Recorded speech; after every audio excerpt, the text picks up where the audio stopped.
la mboka ye Wole tosuwa bimisa na poasa ba député to votaki bazo salarien tokende na funa bazo salarien Kongo tolega na mwamba bazo salarien tokende lukunga bazo salarien tokende na moko pila bibembe bazo salarien atozonga na changu bazo salarien alatolana bazo salarien Passé de 13 minutes sur notre plateau, très chers amables téléspectateurs. Bonsoir et bienvenue une fois de plus dans l'émission Bakino Balobi, présentée par Ezekiel Moudikongo Talula. Petit Beta Biloko, tout ça qui n'a bien à 10h. Tout le Belaki, quand même, Makambope et Talimbo, quand tout le Belaki, l'Assemblée provinciale, il y a République démocratique du Congo, comme il destitué, gouverneur, président de l'Assemblée, il y a des ordres. Tout le Belaki, il y Tali. Bon.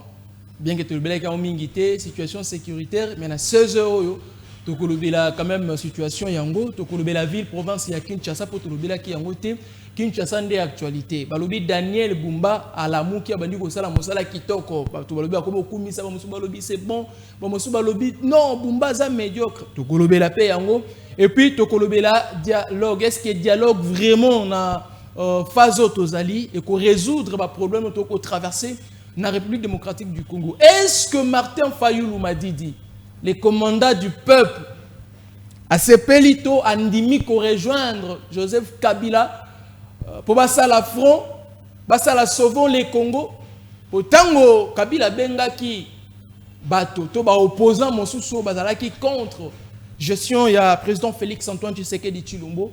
Martin Fayoulou avait catégoriquement refusé. Est-ce que Fayoulou a changé à vie, a trahi mon Kwantombolo?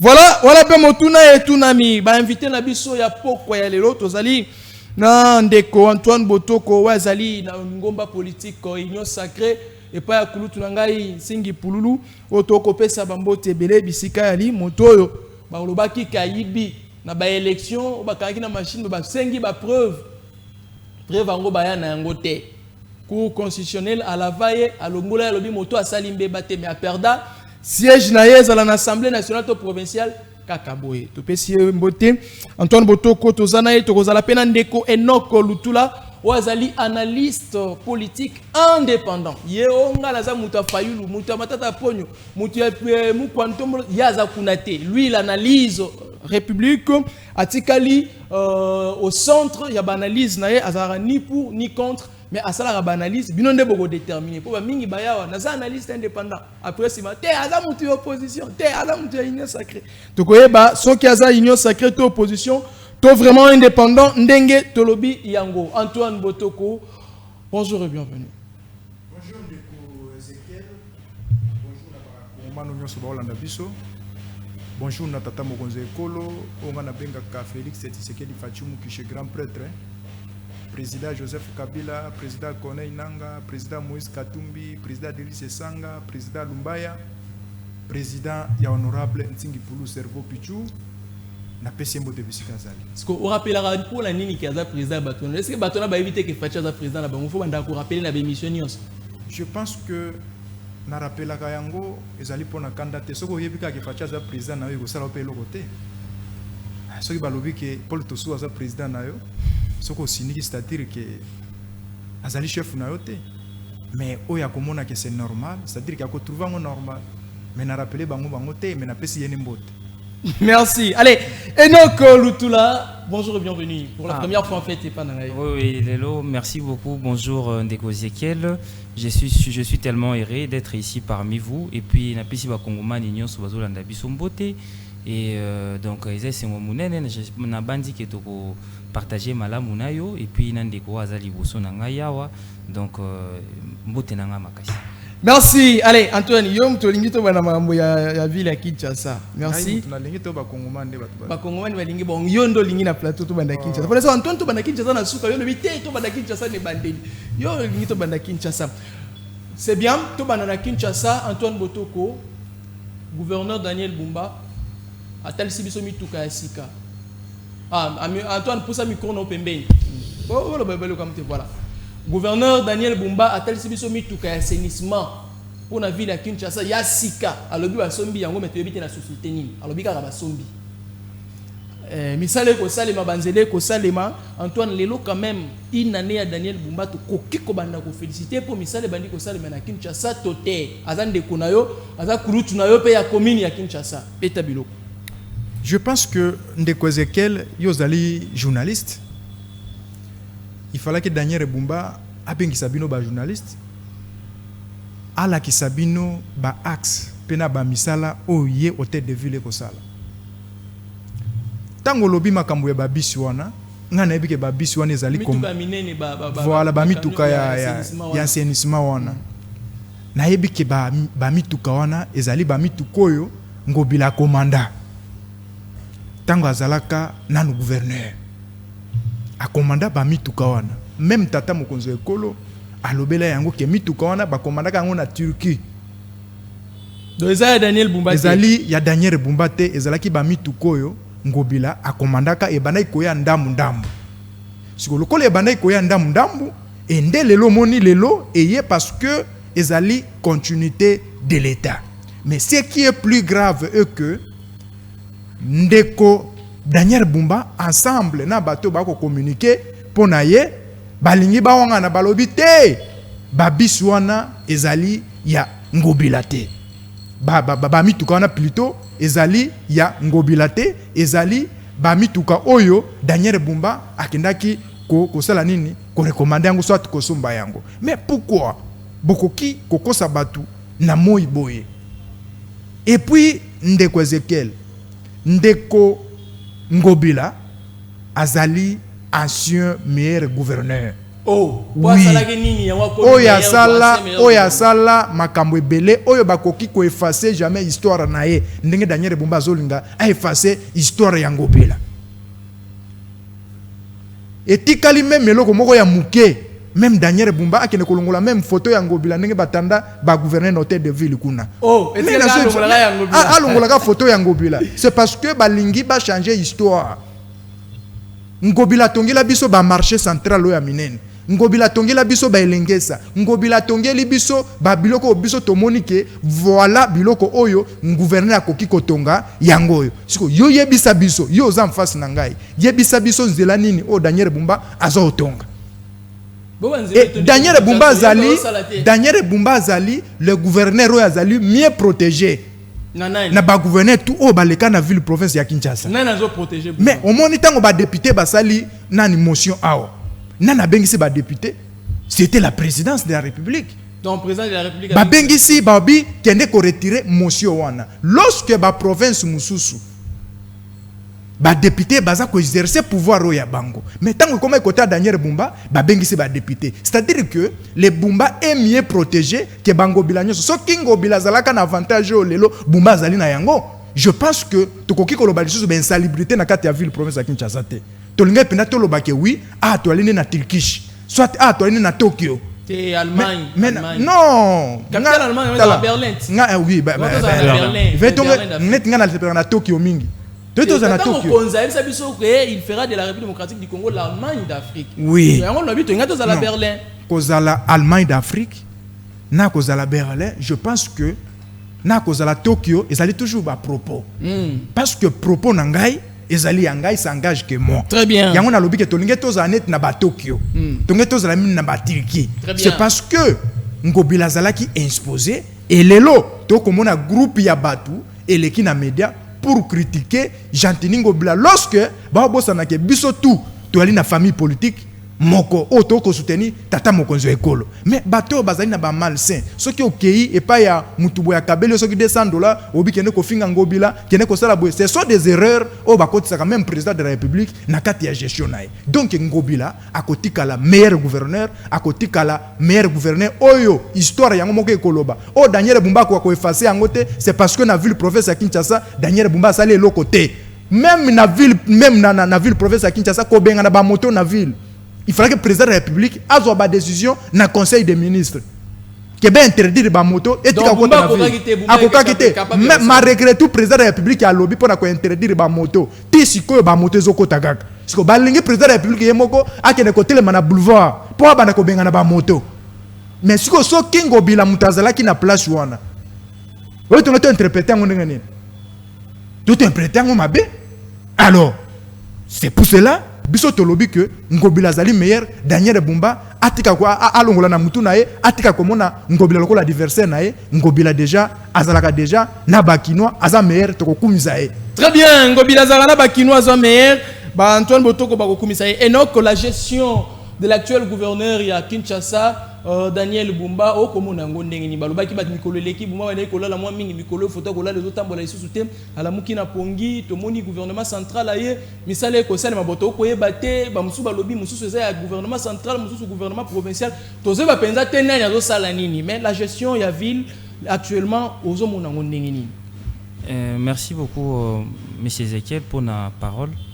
Moi personnellement je ne connais pas le gouverneur Daniel Bumba physiquement. Et je ne fais que physiquement, bien sûr, à travers de photos, pas physiquement, je parle en termes de je ne les connais pas pour pouvoir prendre sa part ou pouvoir émettre un argument qui va dans le sens contraire à lui, parce que nous n'avons pas des intérêts communs toujours où il est là. On a un camp politique tel, tout un camp politique tel. Non, loin de là. Et là, on a déploré beaucoup plus avant d'Europe, ça a eu réponse.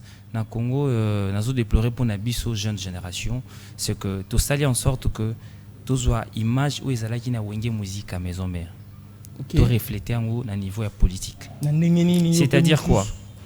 Et à ce que moi je sache, les individus qui sont dans les fonctions politiques exercent des fonctions pour l'intérêt général. Nous qui passons à la télé comme analystes ou membres de partis politiques, lorsque nous passons à la télé, moi je pense que nous passons à la télé pour effectuer des analyses partant de leur gestion et non partant des individus de manière, comment dirais-je, qu'on s'accroche na mutu likambo lo ba likambo oyo muta sali na wa salité mais ozo s'accrocher na kombo ya individu. Non. On peut simplement dire gouverneur il y avait la Kinshasa. Gouverneur a vu il y a les fils de Kinshasa.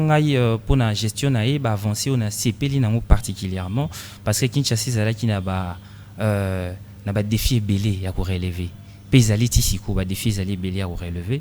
Ba gouverneur nyo soto bazala qui ba prédécesseur naïe ba salaki misala na ba part na bango na ba niveau na bango mais ba quoi qui ko relever défi actuel auto za na ngote mambetali na niveau ya infrastructure parce que infrastructure au ba gouverneur nyo soto bazala qui ba prédécesseur naïe ba tika ki ba infrastructure moko isa à long terme été donc botongi ba route pour que au bout de 5 ans 4 ans ils allaient encore ya ko bukana et tout et c'est que moi j'apprécie naba misala nyonso tu infrastructure actuel gouverneur a lancé namoni bazocha actuellement ba béton namoni a lancé ba activité belé à réhabilitation ba route j'ai vu des nouvelles routes l'autre fois nazalaki d'ailleurs tous ala rapena papa Paul Tosoua à Salaka descente moko on a tukuta na rapenaï vers Njil Brasserie il y a une route basali à Moulay c'est 4 bandes qui va de Njil Brasserie et Zobimati direction et à Babinga comme on dit surtout qui est Congo central Babinga gouvernement central on est en train de construire non c'est dans la ville province de Kinshasa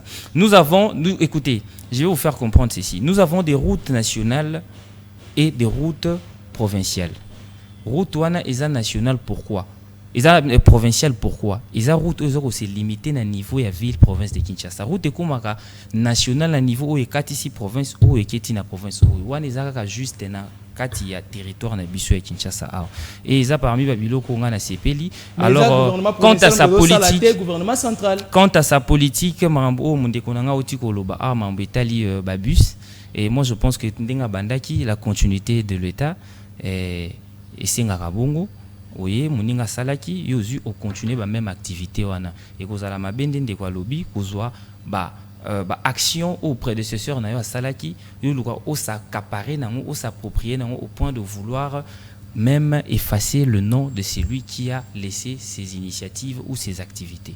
Je pense que nasuki wana pona sujet OK alors ndengo komona bo yo po Bumba ngoyebi ete ce que tango ko yo kaneti ke non gouvernement central ndé mutumakamnyo sur lobiana gouvernement central mutatie misolo apesi pour gouvernement provincial il travaille mais mbongo ya gouvernement provincial ekotité ko yo lokola analyste okota la province à côté ça mbongo mais mbongo nezo sala le côté. Le problème d'abord c'est quoi? La ville-province de Kinshasa est le miroir de ce pays. Raison pour laquelle après qu'on soit question bien à question péréquation parce que le gouvernement comment dire la province ignon surtout bah zokambo on a bango bazong ici et puis na niveau gouvernement central bazong c'est la bon 40%. Bazong ça na question bien à question péréquation bazong ça à 40% la province ignon surtout. 40%. Attends que je termine. Alors, il s'avère que na ba imprinakati ya élaboration ya budget ba élaborer kango na décembre et avant exercice na bandana na janvier. Na gouvernement central batalaka parmi la province où ba favorisaka capitale ils aura toujours au centre, raison pour laquelle en dehors même il y a fonds où ils a alloué pour la province yemo pour na niveau ya capitale gouvernement il s'avère que aya capé parfois ko soutenir l'activité à capitale na au niveau na niveau oyo gouvernorat et kokiko tenir te mon gouvernement central aya kapona ko sa nini ko appuyer parce que azo ya ko redorer image ya mboka mobimba parce que lorsque les étrangers arrivent c'est ici qu'ils atterrissent très souvent. Quoique dans d'autres provinces aussi, il y a des aéroports internationaux, mais Kinshasa, c'est d'abord le centre. C'est là où nous recevons les étrangers. Donc, d'où est un miroir, raison pour laquelle il faut qu'on redorer l'image, raison pour laquelle on le gouvernement central à Salaka fort, il y a Robimissamo Misolo, na part na yépé pour nous compléter na part oyo gouvernorat à côté. Et c'est ce que moi je pense. Très bien. Allez, Wanezaki Makambouaville à Kinshasa. Antoine, je vais vous donner une minute pour rebondir dans le quoi lobby. C'est peli, tant au lobby, ceux qui bumba, azolinga à sa comparé, na oyonde konaye à tikaki déjà, wana déjà mabe. Mais continuité à l'été zalara. Ata bumba tikaki, pour angobila tikaki, mais le coup la eye na période ya bumba donc ce n'est que logique bumba atal sabiso banjo eye ndeko Antoine Botoko. Vous êtes quand même peu gentil.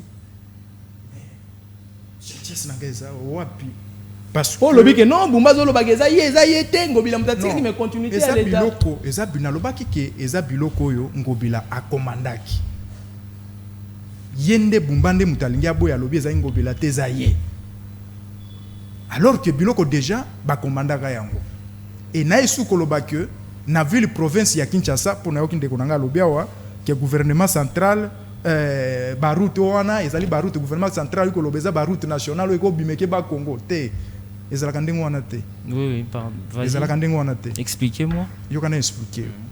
Même na ville province ya Kinshasa ezana banzela oyo eza kokute tom susu ba 5 km tom susu ba 20 km wana ezali bactère oyo ya gouvernement central.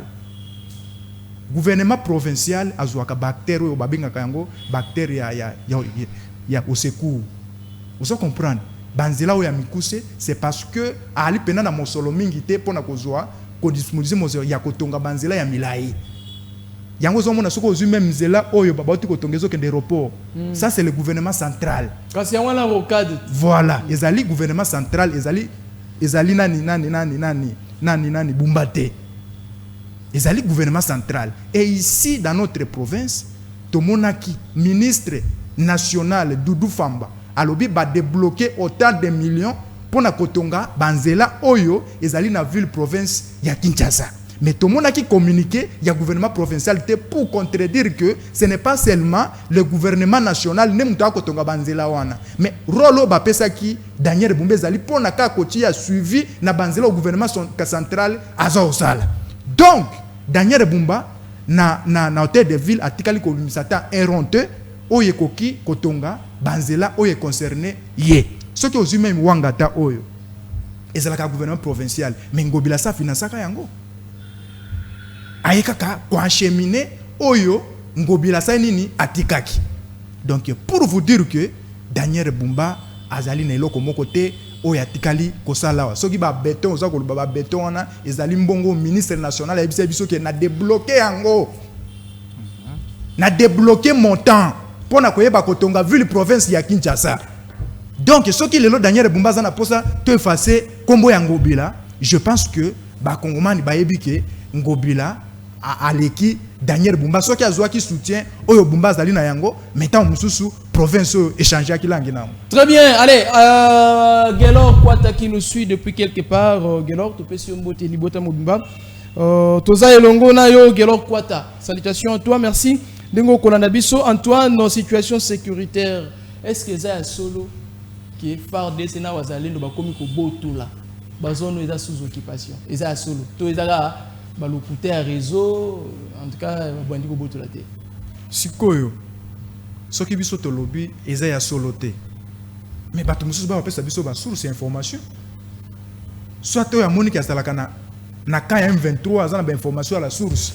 Alors que village Boueti siko M23 tozakaka. Ba pesa biso ba information. Ici les problèmes ezali to ali na guerre médiatique. Même ici ezala ya solo te biso to communiquer que ezala ya solo pour na ko affaiblir ba adversaire. Donc ateza lokuta na ebisio ezala ya solo. Ezala ya lokuta. Biso to koloba ke ezali ya solo pour na ko affaiblir moral ya ba adversaire. Yango mona na bandeli tango bazo bunda ba guerre wana. Bango ba utiliser ki guerre médiatique. Nanu bazu village wana te mais esi ba ebisi biso na mitu déjà que si tozui. Bino de tango bo perdre déjà moral na bino bango déjà bakoti. Donc basakana ki na ba esprit na biso. Basakana ki na ba esprit na biso. Mais au moment où moi je vous parle, FARDC azana Arsenal donc aza mobilisé na wazalendo. Bako beta mana ndenge ya litio. Ce qui ezaki lokuta. Mais connaît nanga sali communiquer te. Bon, on dit que lobby bazon bombarder ba base na biso. Biso tondimine c'est le fait.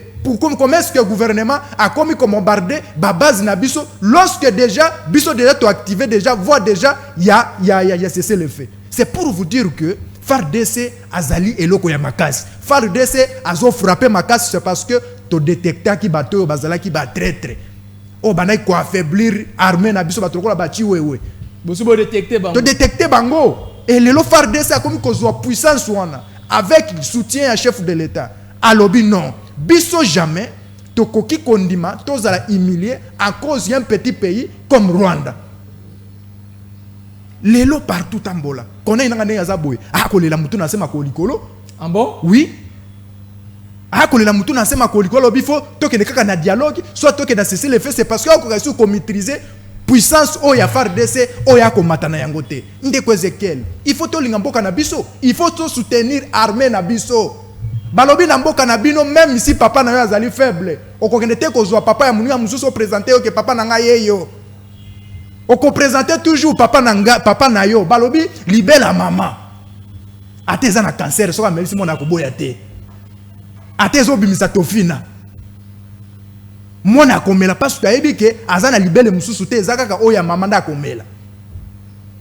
Et soki ba groupe ya bad ou ya malsain o ba se comporter comme décivilisé bazali pona kosala ba propagande ya 23 ba continuer kosala yango mais biso les vrais chauvinistes de la République donc continuer toujours ko soutenir FARDC ezala na makasi ezala na faiblesse to ko soutenir ye team ko to komona ke guerre wana to ko gagner yango parce que soki bato wana bazalaka makasi mais si ba komana Kinshasa ne ba prometa biso lokola nous avons une armée dissuasive et républicaine yango ba ko démontrer de quoi ils sont capables ya kokoma histoire na bango et pas na bango moko armée non kokoma histoire na ba paya o bazana posa baya koswe ko embrouiller biso lorsque to lingi to se organiser poto bongisa mboka na biso bango baye bango basali boye lelo FARDC azali déterminé ensemble avec Wazalendo et une institution à chef de l'État pour récupérer ba village nyonso y compris même Goma. Ah bien. Infiltration ici et dosée. Na ebisio. Attends kalezaki no wana ko replier. Na ebisio et dosé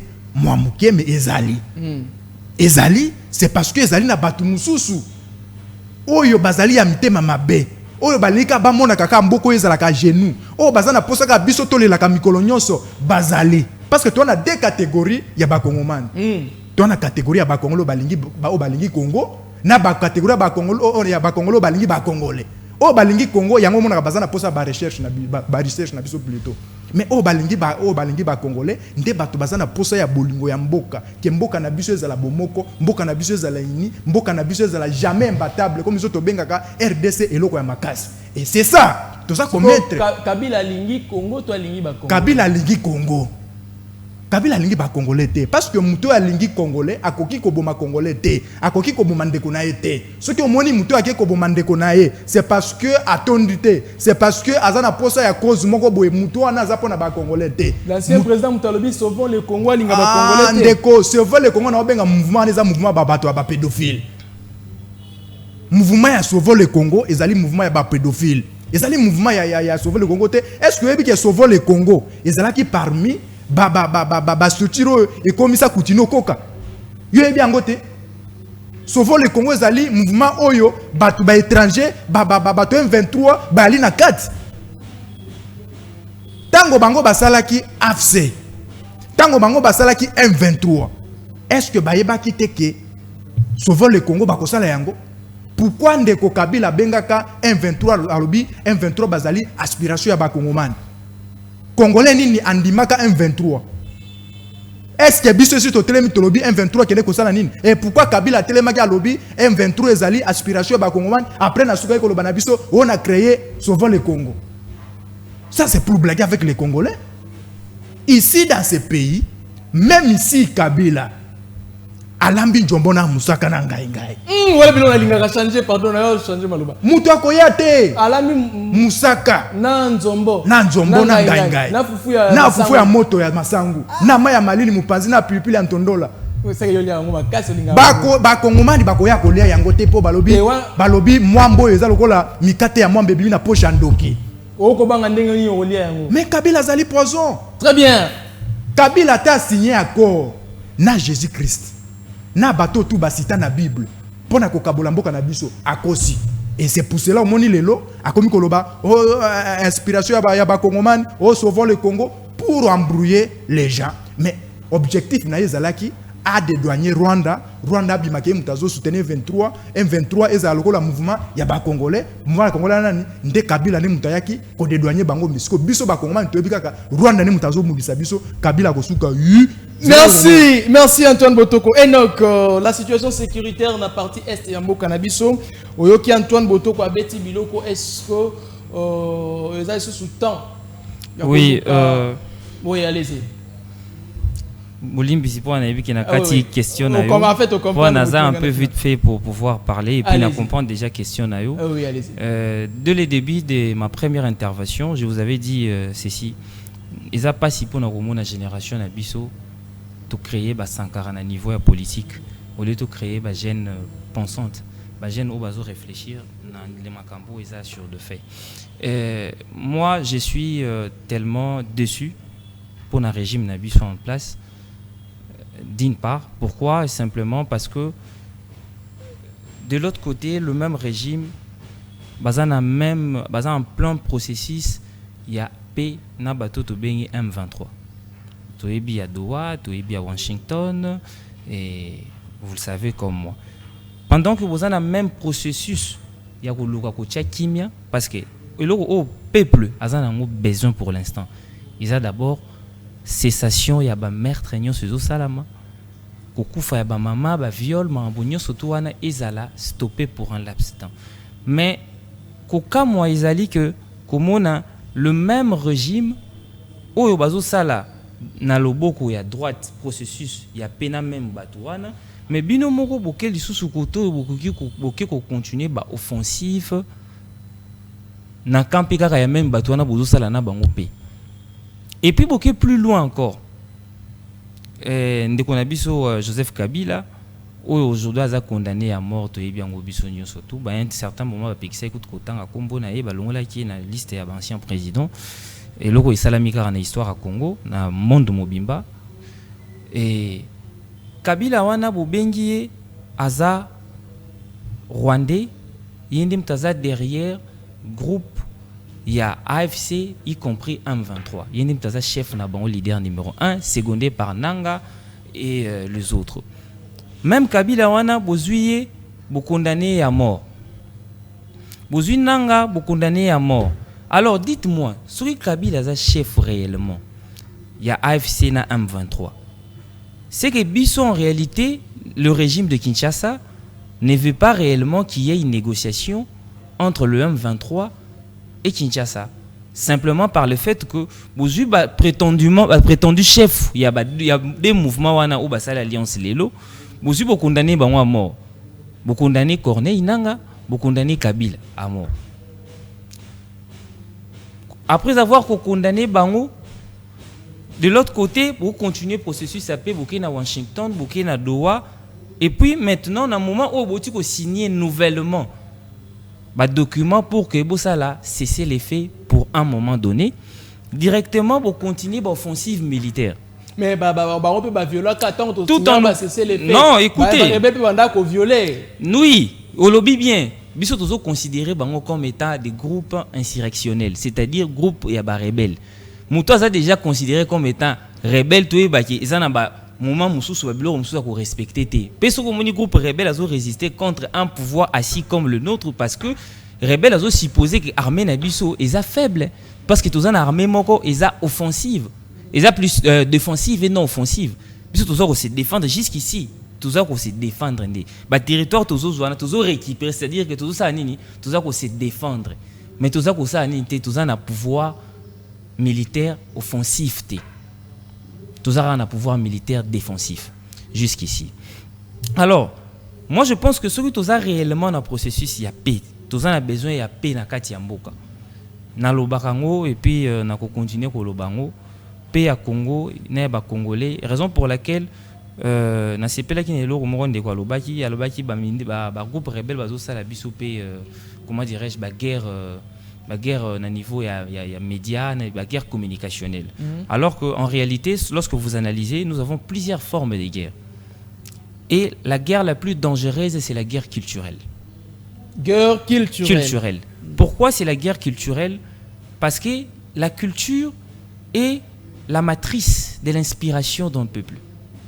Si nous puisons dans nos cultures bantou, comment est-ce que nos aïeux, nos ancêtres faisaient pour pouvoir solutionner un problème, pour pouvoir trouver des solutions ou instaurer la paix pendant une guerre? Au moment où on a vu je ne sais pas encore le terme, mais chaque tribu a un terme, mais sur sanction, il y a une signification. Il y a que sangana, pour trouver solution. Pe solution wana, tu retrouves en Ote na Doha, tu retrouves en Washington te.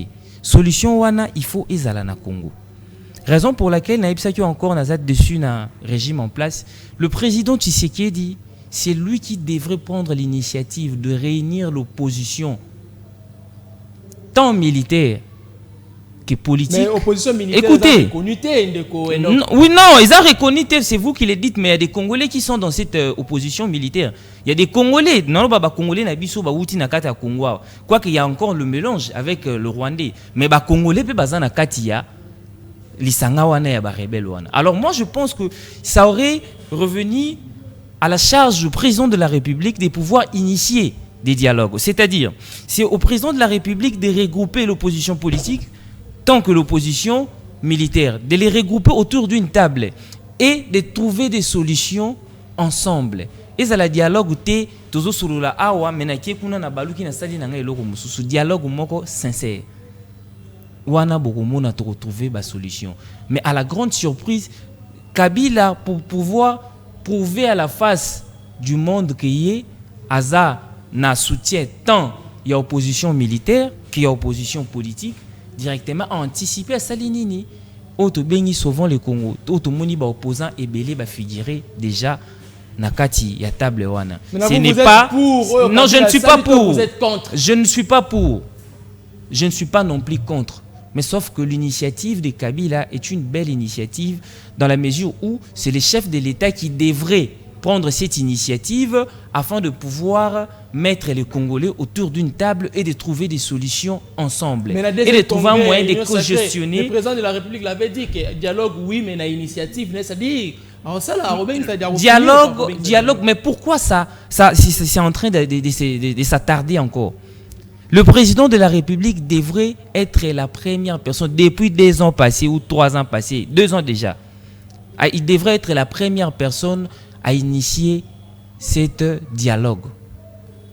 Mais fort malheureusement, Batikeli place wana na Kabila a prouvé na communauté internationale que non, voilà, Naza na soutien, il y a une grande partie, il y a opposition politique, et de l'autre côté, à Kindaga Sali, comment dirais-je, à Kindaga Sali, descente à Komaki na Goma wana, solo na ba groupe M23, solo na ba groupe, il y a Église catholique. Déjà, c'est une manière pour lui de prouver à la face du monde, même dans le régime en place, que soutenir groupe rebelle, mais la procédure n'a toujours un processus, il y a paix.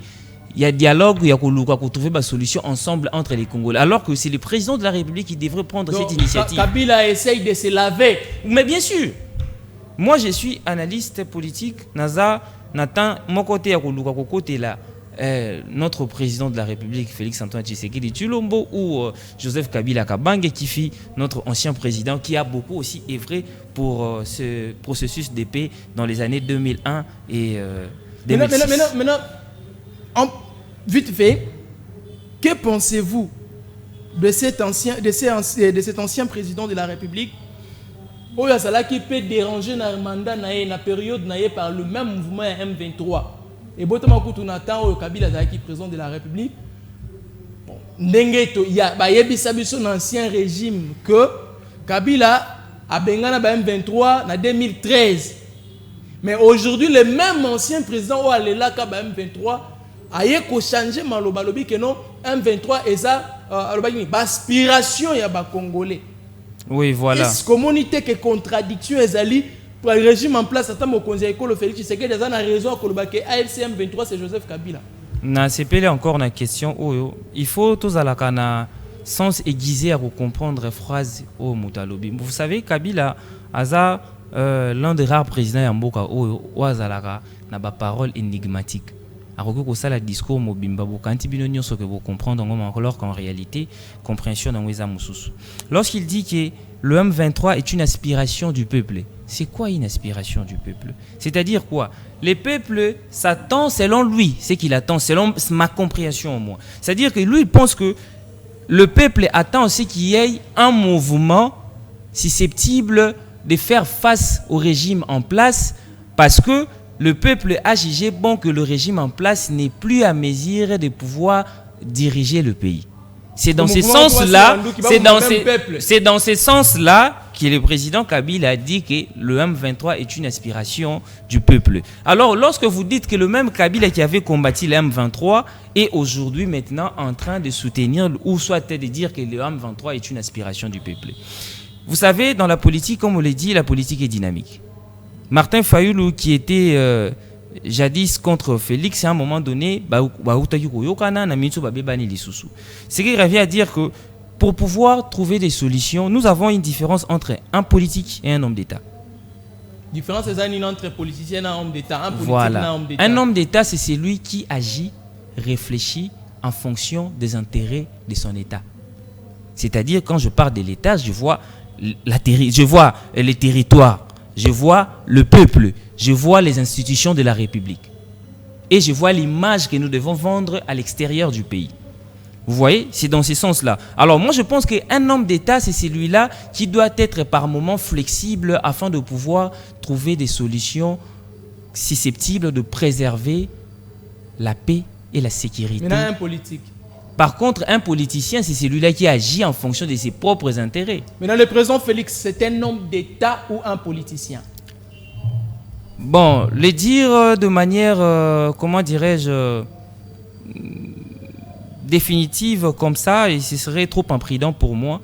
Pourquoi? Il y a certaines de ces actions qui démontrent réellement que le président a bel et bien les soucis du changement, a bel et bien les soucis du développement de son pays. Mais il y a certaines de ces actions, il y a d'autres de ces actions, lorsque vous les observez comme ça, vous allez vous réaliser, vous allez vous rendre compte que mais là, le président de la République a joué a communiqué pour agir parfois pour na terme na sentiment to izaka ba intérêt privé ndem tezo tinda président à sa réaction ni ya président oyo mono lobi oyo ezap na ao pena comme homme politique azo sala kwa se pelisa batu ya base na bango na non je vais éviter cette question. Pourquoi? Parce que ce que nous lobby n'a pas sa réponse na question, il y en a tellement des éléments que même bato bazolanda biso barolo bananga ije naza muta opposition alors que ils a casquette na ligne ko la tati barolo bananga ke naza muta opposition. Alors je préfère me limiter là.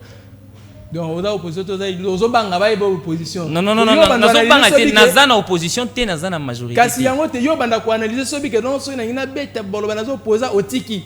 Union sacrée au tiki, donc pour ne pas na perdre comment dirais-je crédibilité na ngai ya maloba o nazoloba ke nazali ni na opposition ni na pouvoir en place. Merci bando ko appelle Bozela tout fungoni on appelle te bozo benge belé bino za so bomoni Antoine bokomi venga benga boko benga lelo Bozela tala Antoine aza okimate bozo benga boko benga Antoine batno yesi on va benge belé.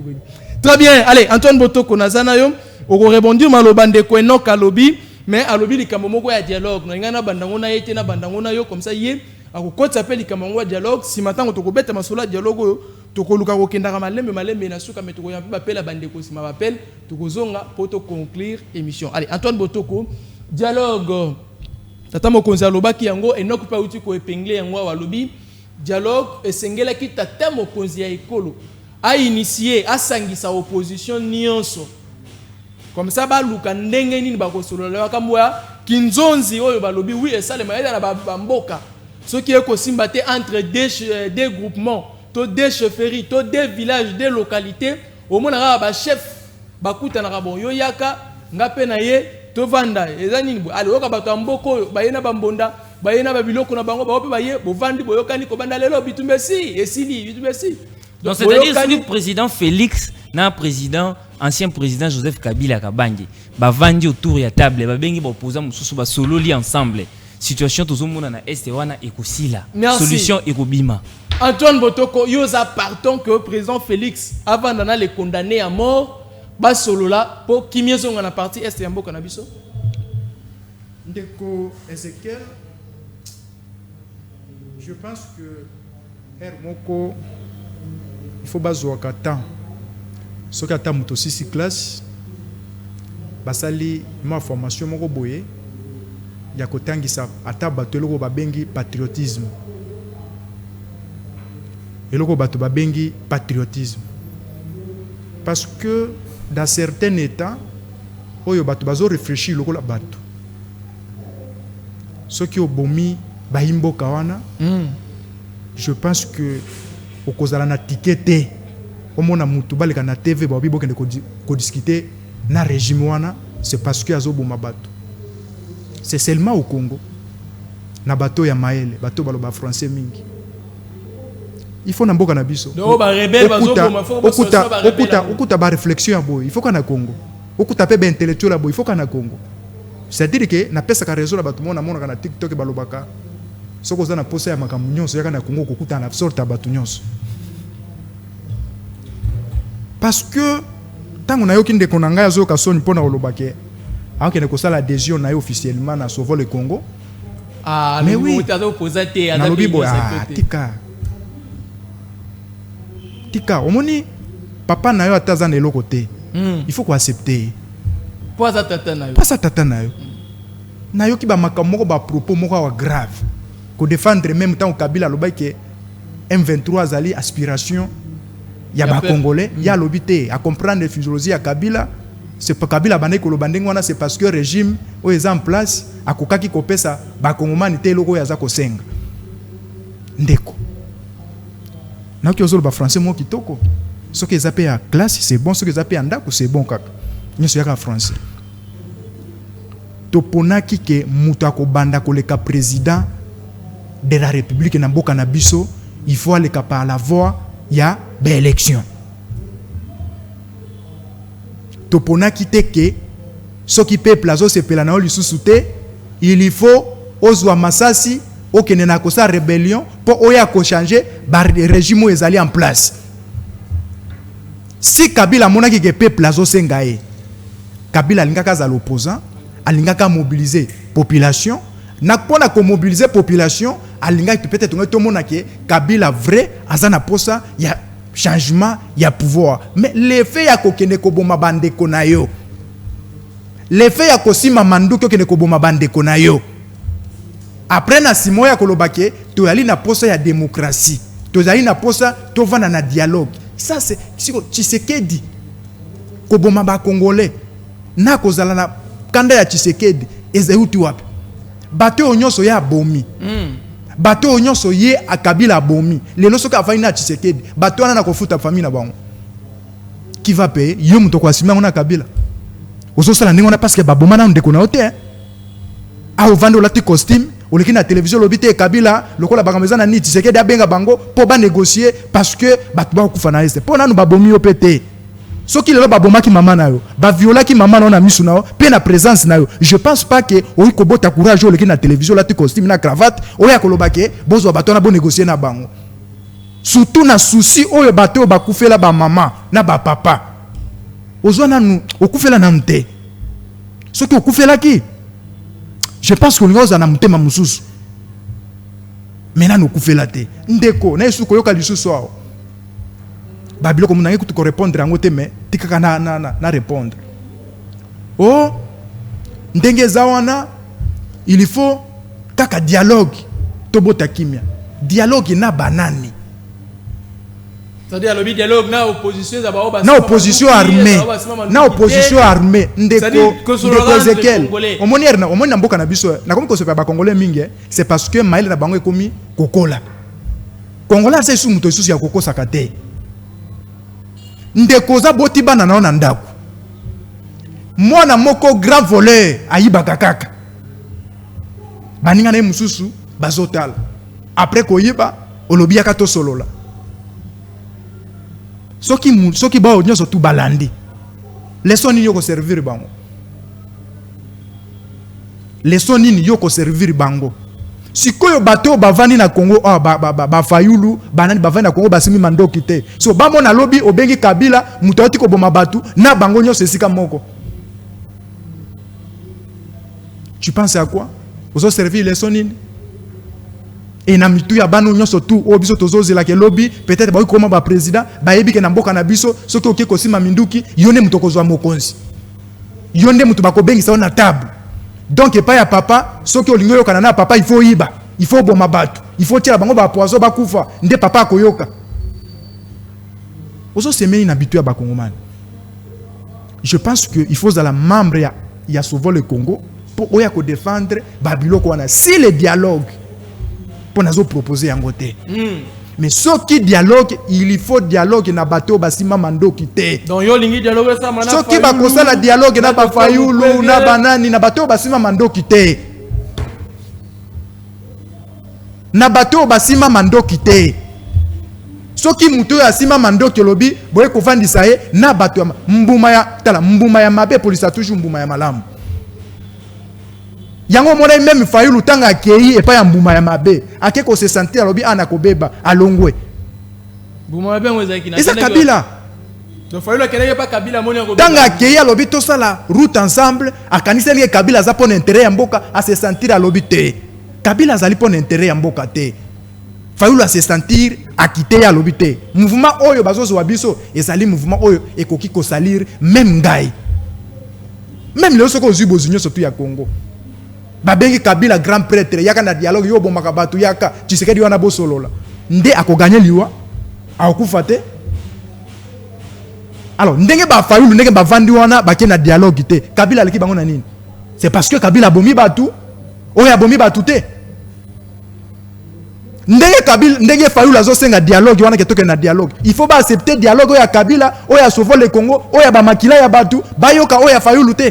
C'est parce que Fayulu nani kabila zana mandoki o zana mandoki te ndeko Joseph Kabila na répété yango ata sali lolenge nini pona kozwa conscience ya peuple congolais omoni ba condamné ki ya condamné à mort est-ce que mon ata lititi moke tumbami nakutani kutu na mutu na moko ya PPRD président Ligue des jeunes ayebite ke ba condamné Kabila azotu na Kabila ba condamné ki hein ayebite ke batu bakolo parce que même batu na moko bazana confiance na été même Batouné Moko Bazali Soussou, attends, eloko mokote, o bakoki koloba, c'est parce que Kabila Zali Sali. Kabila a dirigé Mboka pendant 18 ans. Mboka Oyo, les grands pays comme le Congo. Et le Koni pousser Kabila à Kende Kosima Mandoki, soit Kabila a revenu encore au pouvoir, et le Koni no ya Bosani. Et le Koni no Kabila a Kokaki Kosala la tête en Azaki na 18 ans na pouvoir, Oya Tikal peut-être, Aya Kokata Biso Bato, Tolo Banana Télévision Bakingo. Tozana mboko ezali na démocratie. Topona constitution. Osali mandat na yo, osili ici okei, mutu mususu aye a remplacer yo. Sikoyo, soki biloko Kabila kosala. Lelo bozongi si Kabila, Tshisekedi akei, Tshisekedi pe akipe kosala pe lokola Kabila. Tozonga lisusu kaka lisusu na table lisusu ke Kabila bengisa Tshisekedi, baya basala lisusu dialogue. Mais toza soki 100 millions de Congolais, ndeko na ngai. Parce que nyonso tout Kabila zo sala, Félix a kosala capable ya kosala yango après le pouvoir. Est-ce qu'il faut te souhaiter yango? Est-ce qu'il faut te souhaiter Babilo kwa ndenge wana ezaka na mboka na biso na ba jeune oyo ba mi benga ke bazali ba conscient? Soki Tshisekedi akei, biso ba Antoine Botoko to ko betele maboko tolobi, bravo, OK. Mutu mususu asali nini a remplacer mboka et continuer parce que mboka ekoki kote le matel likolo individu moko. Très bien. Mboka koki ko télématé likolo individu moko yo tiki pouvoir olobe ko tika mboka wana kinyate lorsque Congo epesi yo nyonso même moi si même commission même caporal même chef d'état major au komi biloko yo même au revaka na vie na ote okoma Kabila komaki après kokoma oye ko trahir le Congo après ko trahir le Congo olobi to ke na dialogue lorsque osumbaki mandoki ozana ba groupe armé na simana yo to ke na dialogue biso pe ba congolais to betelo maboko. Je pense que c'est non. C'est pour cela mona kangai nako même na moment moko nako mosinga président Tshisekedi ako mata Paul Biya à Congo. Oh oui Paul Biya mais na biso batu baza tala na mais tala no mokili parce que vous risquerez même à quitter pouvoir à quel sous mobilisation Congo lokola Kabila pour na to inviter babiloko wana akufata na pouvoir atika la libela. Merci Antoine. Allez, et donc comment vous prendre pour le dialogue? Si ma toya m'appelle à Bandeko, tu vois aussi ça. Et donc dialogue, qui Antoine déjà bandi pour introduire c'est Yangwa Lobby. Jamais on peut négocier. Bon, à un moment, d'un côté, il a raison. Pourquoi? Est-ce que pour nous dialoguer entre les Congolais, il faudrait que Bamoussou Souba se sentir lésé? Basi mon nom Mandou qui va au Bandeko, na bango après Bobengi bango. Donc na bato babomi. Na bao babomi te bango no so bovandi bo négocier bo sololi ki mie koti bao baboma ki ba poste bao baboma ki te bo pesi bango ba poste tant au pouvoir ouais aussi là tu sais que dit pas lungu fois que vous ne voyez pas quand même ça crée un problème de Kwenok vous qui analysez les autres dérangeurs république vous ne voyez pas ça oui dialogue on le veut mais pas vous n'a pas négocier na banani de Kwenok ça là quand même peu na place à comprendre je suis déçu par par les interventions de mon très cher co-débatteur. Alors là, ça la analyse naie alo baba propos na makambo bazotu naie comme question na kamwa bandi ko s'attaquer physiquement na personne na ngai et comme singa vraiment makasi. Vous savez politique eza esika oyo bayaka ko tchaba émotion le roi oza bolingoté ya papa na ya maman na ndako. Président de la République aza incarné père de manière symbolique mais aza papa non na maman no yanda côté ou za ba émotion aux anon nda kufuna linga papa na maman na bolingo moko boy ata sali mabi faut défendre ka ko ye o changu na kata plateau non ça c'est pas ça la politique et puis na kanisa ki na suka na motanga ko loba ko pesa proposition moko yozala au délai à proposition on a pesa ki mais fort malheureusement j'ai vu aucune proposition qui soit nouvelle les arabes proposition là dans le sens il y a proposition où on appelle ça kio et na ko conseiller de konanga atika sentiment na émotion et comme ça y est na niveau ya ko perdre raison té tant on doit analyser na mambo étal et longo bani étali politique faut qu'on soit émotion peut ba gérer mboka na émotion té c'est ça même le problème avec le régime actuel et avec certains de nos régimes de ces pays où il est cas dans le passé parce que nous avons par moment ba dirigeant ou bazo diriger mboka na émotion na ba sentiment alors tant que diriger mboka na émotion na sentiment conséquence na ngweza la ranini répercussion na ngweza affaiblissement de l'autorité de l'état yango moni na mintu toza autorité ya l'état isa affaibli crédibilité na niveau international isa affaibli ozoloba état lokola Congo armée ou lokola armée ya Congo basoda na biso baza bien formé, félicitations na bango, bazo sala musala malamu, bazo bundela ekolo. Mais laisse-moi te dire que toza na armée oyo aza prête te pour na kosala la guerre. Toza na armée oyo azo jouer jusqu'à aujourd'hui rôle ya défense. Mais au moins armée aza yoka ngai. Oui. Yoka ngai. Soko ko quitter plateau et aux signes impolitesse sur la éducation de base aux qui eza bien té. Alors, pour nous faire comprendre quoi, armée au biso toza nango, ya biso. Eza armée oyo, eza assez mûr te pour nako. C'est laisser tout ça la guerre. Et puis guerre, yoka nonte, yoka nanoupe, yoka na silisa. Alors au KNDP pour ça la guerre. Antoine, non, après ça biso armée. Calme-toi. Parce que koki ko insulter te. Na ba émotion. Baza prêté pour la guerre. Ndeko azana ba émotion tellement trop. Ça ce n'est pas l'émotion. Ils ont bimisaye na cadre ya. Peut-être vous comprendre normal. Voilà. Antoine, s'il vous plaît. Azo comprendre maman lobate. Armée eza ko bunda, ba ko kufolo. S'il vous plaît, donc, armée, je continue. Notre armée jusqu'au jour d'aujourd'hui, depuis que M23 a envahi Bissau, armée na Bissau, ils ont beaucoup plus, j'ai bien dit, beaucoup plus na rôle, il y a se défendre. Pouvoir wana offensif, toza na ngote. Soko moni président de la République, oh na loba na liboso na ya lobaka, alobi moi Félix, atabal moko soki beti ko suka bogo kanga na kosala guerre na Rwanda.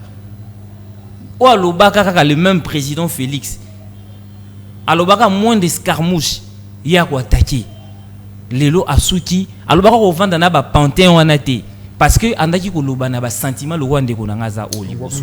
Quand le président de la République a réalisé qu'il va diriger Kamboka na émotion, c'est par là il a pris la décision maintenant de pouvoir se plier, il y a négocier car on a ba même panthéon on a kokutana na bango. Kagame o lobaki il y a kokutana ka lisuna pagna Kagame te ba kutana ka na do ba vandi fara bazo solo là.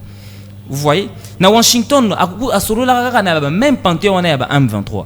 C'est là pour vous dire quoi? Nous sommes dans un pays oyo pas que nous sommes dans un pays mais nous sommes gérer mboka. Bajiraka mboka na ba émotion na sentiment te bajiraka mboka en tenant compte de la réalité sur terrain. Et puis lorsque vous parlez du droit, le droit est basé sur des principes de faits, les principes imaginaires. Lorsque vous dites que Kabila a condamné à mort, moi je ne suis qu'un simple analyste. Kabila a condamné à mort. Alors il faut analyser maintenant la procédure même. Il y a Kozwa banda ko destituer ko longola Kabila statut il y a ancien président parce que Kabila n'a jamais été sénateur qui a été élu, c'était un président de la République ancien ou a commis sénateur à vie. Donc Azaki lié par un statut des anciens présidents au président de la République Félix Tshisekedi sera longwe lelo et pas construire na cadre wana ya statut à ancien président de la République. Alors cadre wana ba longola rango mutute loba akufa Boyuko longola mutu droit na ya ancien président te ko longola sénateur à vie. Les procédures, les procédures, c'est la congrès, il y a 2 chambres. Ce qui n'a pas été fait, c'est déjà violation dans mon bébé. On peut constater que lui aussi a été sacrifié. Ce n'est pas d'ailleurs important tout ça. Le plus important, aujourd'hui, moi je pense qu'il y a souci à bande konabiso ou bazo kufa, souci à mboka nabiso ou territoire nango, ils ont les sous intégralité nango te. Souci il y a un moment où fait tous consacré notre développement et mboka moment wana est comme perdu na consentir ba effort n'y surtout na guerre pour nous restaurer paix. Alors lorsque vous êtes dans une position de faiblesse et parce que nous les sommes parce que là on est hôtel c'est nous que dans la position pourquoi nazolo bano que tozana que tozana position en faiblesse yo kanti yo penando ngozaboué eta lokola. Par exemple, Rwanda, oui, vous avez voisin en Russie, oui, vous avez attaqué au côté de territoire, nous avons dit pour ça 2 jours, 3 jours. Pour ça, même pas une semaine, aux ala, à côté de Katamboka. Lorsque vous voyez notre armée, ça dit déjà 2 ans en gros, 2 ans et demi. Et donc, vous devez aussi admettre que l'armée n'a pas de infiltration. Infiltration, oui. Infiltration et l'armée n'a pas c'est que les gens, après entrer à AFDLT, infiltration et armée depuis l'époque à Mobutu. L'époque, il y a période où il y a période de perestroïka. Tant on a Nanya Koufi, il s'appelle encore comme Abiarma, na Koufi na Rwanda. Longo et aussi sa période il y a perestroïka to koti bané 90 biso to ça la conférence nationale souveraine to koti to comme de 94 abiarmana yo kufa Paul Kagame koti na pouvoir des masse oui ça la guerre ethnique et salamaki entre des tribus et Rwanda. Alors na imposition il y a communauté internationale même il y a droit international il y a bon voisinage tout ça qui est obligé à couiller en babande bonabiso. Infiltration c'était à partir de là. Alors tant bakotaki il aurait fallu tous ba mesures ou mesures d'urgence tant bozui ba ata ba baza armé et que bozui ba pesi mino mot d'ordre boyamba bon tant bakoti il faut leur aliboso ba ko désarmer bango on ne les avait pas désarmés to yamba bango tout vendre ça bon et puis baza so ko désarmer bon olongo li bango pembeni ya frontière territoire au bango ya pays ba outi pour ne pas que lobby nango ba luka ba koma revendiquer droit et espace où on a ba transformer même na état bazora bango déplacer bango ta na province musubu kitini bango ta na Kasai pour Kasai pesa munene ton Équateur mais pour désarmer bango ce qui n'avait pas été fait raison pour laquelle infiltration liboso izalaki wana infiltration ya mibale et ko salama na période oyo le président Kabila azalaki na position pays à faiblesse écoute ya makasi ko le président Félix actuellement parce que azwaki Congo émietté au moins na ba 4 à 5 parties comme ça. Donc il y a tikalaki Mwandambu Kinshasa Bandundu na Congo central puis moi rébellé Kotara Mwandambu avec RCD Yabanani l'autre là j'ai oublié le nom. Vous voyez? Donc moi je pense que la solution il faut to luka solution to luka to tcha ba émotion pembeni. To dialoguer bato ozobolo ba simbi ba arme wana. Bato ozolo ba bomi wana. Moi personnellement parlant de Monsieur Kabila, nous avons preuve, il y a preuve matérielle boité. Où ils ont la qui s'est à part Maloba Jean-Pierre Bemba. Très bien. Où ils ont une crédibilité moroté. Na Maloba, il y a battu IDPS le rôle nan de konanga muta ya émotion makasi. Maloba Bajar wana kake. Aza groupe rebelle, aza boy. Alors sur le fait comme ça, non nous avons preuve moroté suffisante où ils ont la qui s'est aza derrière groupe wana. Sauf que pardonne si ça n'a achevé Mouké, sauf que c'est tout à fait normal qu'aux ala congolais au longo awa okina goma. So bon ko pekisa congolais longo awa akina goma c'est vous considérer goma le rôle comme mboka mususu. Église catholique bakindara kuna faiki bokanga bango pe. Merci. On prend quelques appels bako signaler biso que mutuna biso bandi ko beta ting ting déjà donc signaler biso que charge commune Souka toujours 2 ou 3 appels. Comme ça, on va finir par Antoine Sosa une émission. Il y a un appel témoin dans l'émission. Allez, quelques appels. De quoi aux chance, il va quoi appel à Liboso. Alors, bonsoir, de Koben Bisso, un peu comme on a. De Koben Bisso, un peu comme on a. Oui, Tozo Kao. Tozo Kao, Christian.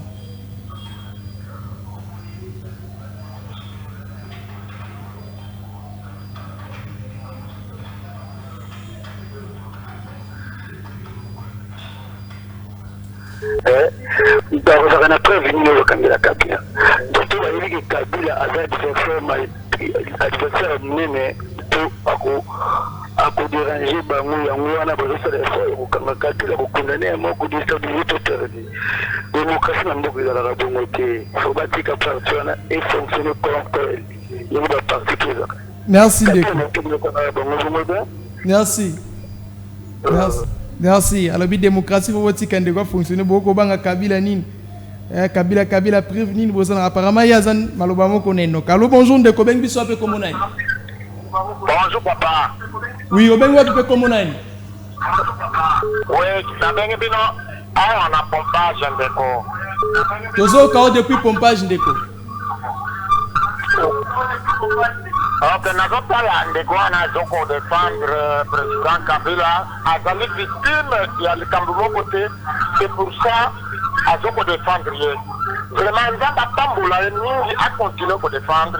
Là, nous avons pour le moment. Nous avons une victime.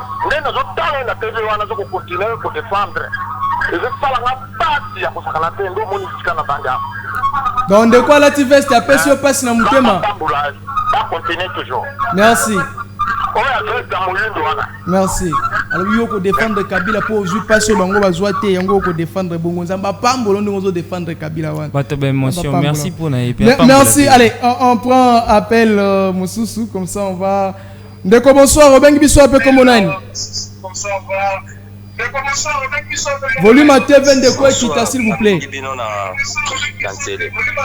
Oui, volume à TV Kita depuis c'est le combo 9.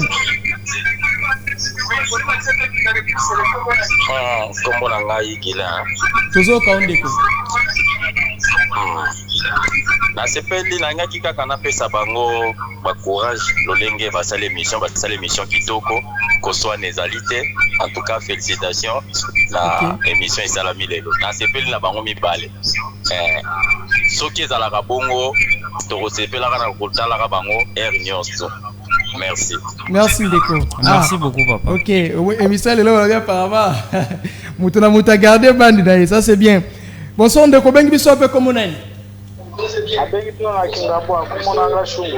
Tozo kao depuis Kingabwa. Opposition quand oui DPS est na pouvoir, bazana na pouvoir que bazana na opposition nyonso ezalaki Kenya. Kabila c'est un Congolais, tout le monde a été fraction moko to ya commettre yango. Politika opposition ezala solide et botinga be bato pouvoir ba travailler malamu. Soki pouvoir opposition za makasi te pouvoir bando sakana. Kabila batika e baza ko banga pamba. Merci. Criminalité, azana e patriote, batika opposition ezala makasi po esunga bato pouvoir, babanga te ba travailler bien. Merci. C'est que boyebi déjà que oui, azana diversement pesant. Merci. Ça va. Antoine Oyoki. Allez, Toboy émission 4 la biso brisque, je vais vous donner 30 secondes. Boki ma réaction Bandeko, la bande qui n'a Antoine, je vais finir avec Enoko. Allez, Antoine, Oyoki réaction Bandeko, 30 secondes pour tous ces Sanabis. Merci beaucoup. Je pense que il faut mieux tikalana 5 Congolais à qualité pour réfléchir bien. Qui aux années 1000 Congolais, il y a mauvaise qualité. C'est parce que Namboka Oyo, au monique batu bako boma batu balobi batikae atambola librement et comme Namboka moko ya batu vraiment pourri. Même pesa quand même président de la République est en place et ko pesa même chance ya ko travailler, c'est parce que ayebi même na fait nangai ngape bako betelanga maboko ndenge ba betelaki muninga. Je pense que bato tout bazana poser ya dialogue na Kabila bakende ko s'adhérer na sauver le Congo mutu moko te ou Kabila akotika la koya na dialogue oyo ba vrai congolais bazali o bazana posa ya ba mona ba congolais mutu moko a réclamer na droit oyo ne mibeko esengi ke okende ko boma ba congolais après na sima oya ko réclamer na ba pesa o kota na c'est parce que oboma ki congolais na mona kana film moko boy soki mutu abomi abomi natala filme wana boloko la Kabila moni ke pona ko boma ndezale accès parce que aboma tanga yaka na papa na bango abomi batu ay susu ko boma batu donc ekomi habitude ekomi déjà habitude na même soki bo bengi biso akozonga biso akobima akoboma biso batu c'est parce que aller encore elenge soki ngai mutu wana akotikalaka jamais koya a continuer kaka combat oyo ya continuer soki akolongola président Tshisekedi na pouvoir na minduki a continuer ezali oyo batuna ba komisa et a continuer. Allez, et donc vous avez aussi 30 secondes aussi ici. Ouais, donc ngai loko na koloba na ko pesa conseil à notre président de la République qui incarne le rôle d'un père ndé babinga ka père de la nation alanda papa na ye Etienne Tshisekedi par moment atikaka ba émotion yango moni Etienne Tshisekedi ndé mutazaka parmi bato ba souteniraka FDLR. AFDL plutôt. AFDL tombaye, muta soutenira bango ezalaka papa na biso Etienne Tshisekedi. Papa na biso Etienne Tshisekedi à chaque fois mona ki ezo simbate akenda ndo kende ko soutenir ba mouvement rebelle. C'est presque ce que Kabila est en train de faire, mais je crois que Kabila n'est pas là activement zo kende ko luka ko solola na bango, mais papa Etienne ya bandai ko passer na acte. Donc atika ba émotion alanda papa, ayoka papa ba congolais tout ce sentiment, tout benga Kabila, tout benga président Félix, tout soit opposition, tout soit majorité, tout vanda, tout solola. Merci. Et après au solola, tout Luka, tout ça la ligne de conduite après président Félix, tout ça le changement, il y a classe politique. Merci. Parce que n'dingme langa problème est à niveau kaka, il y a opposition, il y a majorité, niveau est à niveau et problème est à niveau il y a classe politique. il faut la changer. Très bien, Enoch. Allez, classe politique, il faut la changer. Bandeko, normalement, il fallait qu'il te continue, mais dommage, énergie n'a pas déjà dérangé. Moi, tu as un sous-appel, n'a pas noté. Bolimbi Siming, la lelo ba émission, salami et belé. Alors, tout ça, en mesure, il y a qu'à produire les sous-sous. Autant on l'a été. Merci à plusieurs de tout qui na régie. Merci à Trésor Martial. Merci à la caméra. Antoine, un grand merci de c'est là qui une invitation à Rabia qui n'a pas que brisque. Un grand merci Antoine. Merci à Enoch. Oh, aujourd'hui au moins il m'a honoré. Il était là, donc un homme très posé, très calme, mais et donc on dit Manakata posé naé. Merci beaucoup. Allez, tout le monde lobby sur Genzamba Kolinga. Na 10h. Au revoir. Au revoir.